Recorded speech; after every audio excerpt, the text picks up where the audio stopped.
One of the reasons we don't see women in certain fields is because there's a notion that you've got to see it to be it. So when you enter a situation and there are people who look like you and sound like you and smell like you, somewhere subconsciously you believe, I can do it because everyone else here can. It's why you see every Ivy League lacrosse player in New York has a great job at a bank.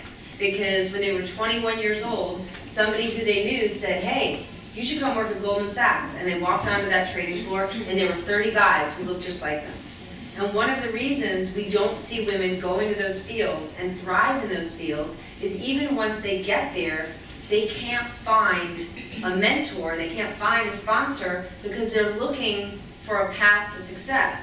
And my husband and I are in the same industry, and not to begrudge his success, but guess what? He walked up, he sat down, and he could say, well, I know what I'm going to do. The same thing these 40 guys next to me did. But for so many women, they look and they say, well, there's no women here with kids, or there's no women here that are married, or there's no women that are sexy, or that embrace their femininity, and they rock up wearing refrigerators for clothes, or they behave like men, or they talk about football when they're not interested in it, or they take up golf. But the fact of the matter is, any really competitive industry, you got into it because you're so smart and hardworking, but somehow women feel like they have to abandon who they are to fit in. If you stay true to who you are, but you work your ass off, that's what's going to help you. And not to say that networking isn't massively important, because it is, but there's a balance between the two.